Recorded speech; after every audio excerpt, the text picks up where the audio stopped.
우리의 소화기관은 항상 소화되고 있는 음식물로 차 있으며 막히지 않게끔 되어 있다. 만약 소화기관이 갑자기 비게 되면 폐쇄될 것이고, 따라서 자가용해 물질이 흡수됨으로써 뇌혈관을 팽창시켜 인접한 신경을 압박하고 때로는 생명을 위태롭게 하기도 한다. 우리가 설사를 한 후 혼수 상태에 빠지게 되는 것은 이 때문이다. 또 중병을 앓는 환자가 죽기 직전에 심한 설사를 일으켜 죽음꽃을 피우는 것은 심한 설사로 인한 장폐색 때문인 것이다. 과학적인 단식법에 이러한 위험성이 있어서는 안 된다. 그러면 이러한 위험을 예방하는 단식이란 어떠한 것인가? 사람은 병을 앓게 되면 식욕부진을 일으킨다. 이것은 하늘이 명령한 단식이다. 만약 우리가 병에 걸려도 영양이 필요로 한다면 식욕부진은 일어나지 않았을 것이다. 우리가 식욕을 잃는 것은 음식물을 섭취하면 오히려 질병 치료에 방해가 되기 때문이다. 심신의 부조화가 생기거나 큰 부상을 입었을 때는 반드시 음식물을 끊어야 한다. 그렇게 하면 몸의 자연 치유력이 작용하여 거의 모든 병을 치료하며 어떤 부상이라 할지라도 쉽게 회복시킨다. 우리는 평소에도 다소 식욕이 떨어지는 경험을 하게 된다. 이것은 음식을 끊고 심신의 큰 장애를 예방하려는 자연의 조치이다. 따라서 그런 경우에는 자연의 요구에 따라 한 끼든 두 끼든 먹는 것을 끊고 몸의 자연 치유력을 충분히 발휘시키지 않으면 안 된다. 즉 먹고 싶지 않을 때는 먹지 않는 것이 옳다. 식욕이 없어지면 사람들은 대개 몸이 약해진 것인가 또는 영양이 충분하지 못한가를 생각하게 된다. 그래서 무엇인가 영양이 될 만한 것은 없을까? 뭔가 식욕을 일으킬 만한 것은 없을까를 열심히 생각하게 된다. 그러나 이런 것이야말로 자연을 모독하는 태도이다. 먹지 말라는 자연의 경고를 무시하면 심신의 고장이 점차 심각해져 마침내는 발열, 설사, 구토 등의 여러 가지 증상을 일으켜 드러눕게 되는 것이다. 그럴 때에는 곧바로 한 끼나 두 끼의 식사를 끊고 자연 치유력에 협력하지 않으면 안 된다. 식사를 완전히 끊고 자연 치유력에 협력하지 않으면 안 된다. 식사를 완전히 끊을 수 없을 경우에는 담백한 식사를 소량만 섭취해야 한다. 먹고 싶지 않을 때에는 먹지 않는다는 습관이 확고하면 사실상 사람들이 앓고 있는 질병의 대부분은 사전에 방지할 수 있을 것이다. 지구상의 많은 동물은 겨울잠을 자며 대개 그 동안은 단식을 한다. 뱀이나 개구리는 물론이지만 곰도 겨울잠을 잔다. 이런 동물들은 겨울잠을 통해 심신을 개조하여 매우 건강하게 살아가는 것이다. 뱀 등의 장을 해부해보면 거의 아무것도 들어있지 않고 아주 청결하다. 그래서 그들은 병에 걸리지 않고 항상 건강한 생활을 영위하는 것이다. 다행인지 불행인지 인간에게는 지혜라는 것이 있어서 어떤 경우든 영양하면서 기를 쓰고 무엇인가를 섭취하려 한다. 인간은 영양을 섭취하지 않으면 건강할 수도 일할 수도 없다고 이미 마음속으로 결정하고 있다. 따라서 항상 불필요한 영양을 섭취하여 자기 심신을 손상시키고 있는 것이다. 인간은 칼로리 종교의 신봉자들이기도 하다. 정부는 노동자에게 하루에 몇 칼로리 신봉자들이기도 하다. 정부는 노동자에게 하루에 몇 칼로리가 필요한가를 산출해내고 이것을 충족시키려고 노력한다. 그러나 만약 우리가 매일 착실하게 지정된 칼로리의 음식을 섭취한다면 한 달이 못 되어 질병에 걸리게 될 것이다. 물론 다양한 식품을 즐기는 것은 현대인으로서 필요한 일이며 가치 있는 일이다. 그러나 몇천 칼로리를 매일 섭취한다는 것은 아예 생각하지도 않는 편이 좋다. 세상에는 아침을 먹지 않는 이식론자들도 많다. 이식론자들은 날이 갈수록 많아지고 있다. 매일 삼식을 하던 사람이 갑자기 아침을 먹지 않는 이식을 실천하면 여러 가지 어려움에 직면하게 될 것이다. 도저히 실행할 수 없을 것 같다고 말하는 사람도 있을 것이다. 처음 1에서 2주 동안은 종래의 습관 때문에 여러 가지로 이상하지만 한 달이 되고 두 달이 되면 몸의 상태가 좋아지고 마음도 상쾌해지게 된다. 그리고 드디어는 지금까지 무엇 때문에 아침 같은 것을 먹고 있었던가 하고 생각하게 된다. 이런 식으로 가족이 모두 조식을 폐지하게 되면 아침에 주부의 부담을 덜어줄 뿐더러 하루 일의 능률이 오르게 될 것이다. 중노동을 하는 사람은 아침을 안 먹으면 도저히 일을 할 수 없다는 주장을 펴는 사람들이 있다. 그러나 1일 이식을 실천하고 있는 수많은 사람들의 말을 들어보면 그 반대이다. 그들은 아침을 먹지 않으면 오히려 노동력이 강해진다고 증언하고 있다. 단식은 왜 만병을 쾌유시키는 비법인가? 단식은 왜 옛날부터 질병 치료에 응용되어 큰 효과를 나타내게 된 것일까? 단식 중에 우리는 여러 가지 활동을 하기 위한 에너지를 외부에서 취할 수가 없다. 따라서 저장해둔 영양을 취하지 않으면 안 된다. 그렇게 되면 모든 근육이나 내장의 틈과 틈 사이에서 영양분을 끌어내기 위해 혈액이 몸 전체를 빠짐없이 돌기 마련이다. 혈액은 저장된 영양뿐만 아니라 체류되어 있는 여러 가지 독소까지도 끌어내게 된다. 그래서 틈틈이 구석구석까지 청소가 되는 것이다. 음식물이 들어가지 않으므로 위장은 수축되기 시작하여 위확장이나 위하수는 자연히 치료된다. 장 역시 수축하게 된다. 그렇게 되면 장벽에 여러 해 동안 달라붙어 있던 숙변이 조금씩 벗겨져 나오게 된다. 그리고 이미 앞에 여러 장에서 살펴본 바와 같은 위와 장, 간과 림프의 이상이 바로잡히게 된다. 변의 정체 때문에 일어나는 여러 가지 이상이 해소된다. 숙변이 제거되므로 불필요한 장간막이 자연히 소실되어 버리기 때문이다. 개실 같은 것도 사라지게 된다.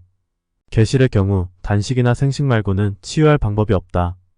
숙변은 여러 가지 상태와 모양을 띠고 있다. 물 같은 것에서부터 점액질, 점토질, 토끼똥 모양, 콜타르 모양, 기름 상태, 핏덩어리주로 개실에서 나온 것, 결석, 모래 같은 물질 등 천차만별이다. 일반적으로 냄새가 없는 것이 보통이지만 심한 악취가 나기도 한다. 이것은 생긴 지 얼마 안 된 숙변이거나 출혈에 의해 오염된 것이다. 때로는 많은 양의 피혹은 피고름이 나오는 경우도 있다. 그러나 이러한 것들은 단식에 의해 장이 정상으로 돌아가는 과정에서 배설되는 것이므로 우리는 이러한 것들이 나오는 것을 보고 기뻐하지 않으면 안 된다. 기혼 여성의 경우 단식을 한 지 1주 정도가 되면 많은 출혈을 하게 되는 것이 보통인데 이러한 현상 역시 자궁이나 다른 부분이 회복되는 기미이므로 조금도 걱정할 필요가 없다. 물론 이러한 변화는 심신의 대격변이기 때문에 심한 통통이나 불쾌감, 끊임없는 구토 등 여러 가지 고통이 뒤따르는 것은 당연하다. 그러나 미리 각오하고 있으면 그런 고통도 순조롭게 넘길 수가 있다. 구토는 숙변이 많이 떨어져 나갈 경우에 생기는 일시적인 장폐색의 결과이다. 붕어 운동을 하든가 미지근한 온수로 관장을 하든가 또는 두 가지를 함께 실시하여 변을 배설하게 되면 곧 낫는다. 장의 통증에서 붕어 운동이 좋다. 단식에 의해 과잉 영양이나 정체된 톡소를 빼내면 비대해지거나 굳은 간장도 축소되고 부드러워진다. 림프액은 동물이나 세균을 씻어내는 림프관에 끼어있는 동물과 세균의 소독에 전력을 기울일 수가 있다. 따라서 림프선의 종창이나 염증도 없어진다. 영양 공급이 끊기게 되므로 혈액은 맑아지고 그 유동성도 증가하게 된다. 그렇게 되면 조직의 구석구석까지 피가 돌게 되어 혈액량이 최저 필요량이 되므로 고혈압 환자도 뇌일혈의 위험을 면할 수가 있다. 고혈압으로 늘 고통을 다하던 한 할머니는 단식을 통해 완전히 정상을 회복하였다.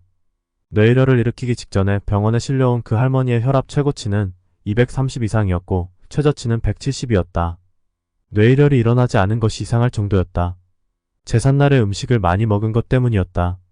이런 경우에는 우선 최소한 3일간의 단식이나 1주 동안의 완전 생식이 필요하다. 그렇게 하지 않으면 발작을 일으키게 된다. 3일간 단식을 한 할머니의 혈압을 재보니 최고가 182, 최저가 100이었다. 안전한 상태가 된 것이다. 할머니는 그 이후에 자연의학 양생법을 배워 고혈압을 극복했다. 인체에서 가장 기초적인 건설인자는 영양과정이며 또 가장 기초적인 파괴인자도 영양과정이다. 그러므로 체내에 축적된 일체의 파괴적인 인자 가장 전형적인 대표자가 바로 숙변이다를 청산하고 모든 장애물을 제거하여 새로운 기초 위에 서 인체 경제를 재건하는 방법이 단식법이다. 따라서 가장 과학적인 계획을 수립하여 단식을 실천하지 않으면 안 된다. 즉 생수 말고는 아무것도 먹지 않음으로써 일체의 영양을 차단하고 경우에 따라서는 10일 이상의 단식을 하여 신진대사를 극도로 둔화시킨 후에 다시 천천히 영양을 공급하는 식의 방법을 쓰지 않으면 안 된다. 사실 중병에 걸려 중태에 빠지게 되면 자은은 단식을 명하게 된다. 자연의학의 단식법은 중병에 걸리기 전에 어떤 장애를 느꼈을 때 재빨리 1일이나 3일 단식을 단행하여 질병을 사전에 예방하는 방법이다. 사실상 언제나 단식을 해낼 수 있는 마음의 준비가 되어 있으며 바로 단식에 들어갈 수만 있다면 설령 병에 걸리거나 심신의 장애가 있을지라도 결코 중태에 빠지지는 않는다. 따라서 갑자기 어떤 증상이 나타나고 그 처치 방법을 모를 경우에는 단식을 하고 생수를 마시면 된다. 그렇게 하면 그 증상은 틀림없이 해소된다. 질병이 그 증상을 나타내기 시작한 초기에는 단 2일이나 3일 단식으로 고통 없이 회복될 수 있지만 일반적인 의학 여러가지 요법을 실시한 끝에 중태에 빠진 질병은 그렇게 쉽지 않다. 그런 환자가 단식을 시작하면 구토, 방광의 통증, 발열, 발진, 종기, 혼수상태 등이 일어나 일시적으로 병이 악화되는 현상이 나타나기도 한다. 그러나 증상은 곧 요법이라는 자연의학의 입장에서 볼 때 증상이 강하게 나타나는 것은 질병에 대한 몸의 저항력이 증대하여 토벌전이 치열해진 결과인 것이다. 그러므로 우리들은 이 증상 발작에 대해 감사하면서 태연하게 이 자연 치유력의 발로를 지켜보지 않으면 안 된다. 통증이 심하다고 해서 주사를 놓거나 열이 높다고 해서 해열제를 쓰는 것은 질병 치유에 방해가 될 뿐이다. 증상은 곧 요법이다.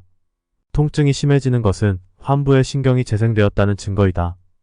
고열은 몸 안에 유독물질을 적극적으로 몰아내려는 작용이다. 이러한 점들을 철저히 이해한다면 태어나지는 못할지언정 적어도 참고 견딜 수는 있을 것이다. 사람이 동통이나 구토, 설사, 혼수 상태 때문에 죽는 것은 아니다. 오히려 잘못된 인공요법이나 약, 주사 같은 것을 쓰게 되면 회복될 병도 낫지 않고 슬픈 결과를 맞게 된다. 아무쪼록 주의와 이해가 필요하다. 하지만 대개 경우 당황하여 좋은 결과를 얻어내기 힘든 것이 사실이다. 따라서 자연의학의 원리를 늘 마음속에 새겨두지 않으면 안 된다. 또한 경험이 풍부한 자연의학 지도자의 적절한 도움을 받는 것도 좋다. 그러나 어쨌든 이러한 공경에 빠지지 않는 것이 좋다. 평소에 자연의학을 실천하고 건강할 때 단식을 실행하며 병의 원인을 없앰으로써 무병 건강하고 명랑한 생활을 해야 한다. 옛날부터 단식은 만병을 근치하는 비법, 심신을 개조하는 최고의 수단으로서 만인에 인식되고 권장되고 있다. 사실 질병 치료법으로서 단식을 활용하는 것은 그리 중요한 문제가 아니다. 단식은 인류 사회에서 병마를 영원히 추방시키는 것을 사명으로 하고 있는 자연의학 건강 원리의 일환이다. 따라서 건강할 때에 일하면서 단식을 실천하여 영원히 파괴되지 않을 건강체를 만들어야 한다. 다시 말하지만 자연의학 단식법은 단순히 질병의 치료를 위한 방법이 아니다. 태어나면서부터 오랫동안 퇴적된 병의 근원을 철저히 없애고 질병을 사전에 예방하여 참된 건강을 이루기 위한 것이다. 현대의학의 일반적인 치료를 오랫동안 받아왔으나 회복되지 않을 경우에 자연의학 단식법을 정확하게 실행하여 다시 건강한 심신을 찾게 된다면 자신과 가족은 물론이요 사회적으로도 크게 유익한 일이 될 것이다. 단식이 육체에 미치는 영향 중 상식적으로 가장 먼저 생각할 수 있는 것은 배고픔과 체중 감소이다. 그러나 배고픔은 단식 초기에만 느껴지며 그 뒤에는 없어지게 된다.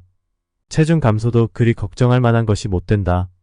체중 감소는 위의 표에서 보는 바와 같이 인체 내의 기관에 따라 현저한 차이가 있다. 생명을 유지하기 위해서 절대적으로 필요한 부분, 예를 들면 뇌라든가 폐라든가 심장과 같은 것은 거의 줄어들지 않는다.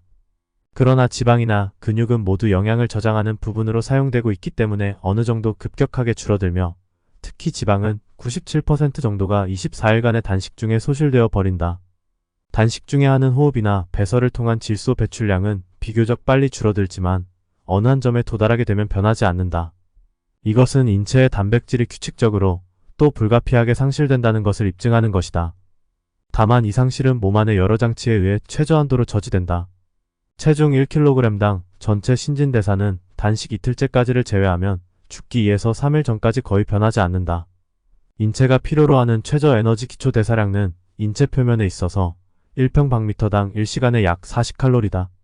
체중의 12분의 1이 줄 때까지 단식을 하면 그 정상치는 33칼로리로 감소한다. 여러 가지 실험에 의하면 단식 중에 생명을 보존하는 데 필요한 에너지의 대부분은 지방의 저장고에서 꺼내오는 것으로 충당된다. 그와 동시에 적은 양의 단백질이 소비된다. 지방의 저장량이 줄어들게 되면 단백질도 상당히 현저하게 소비될 것이다.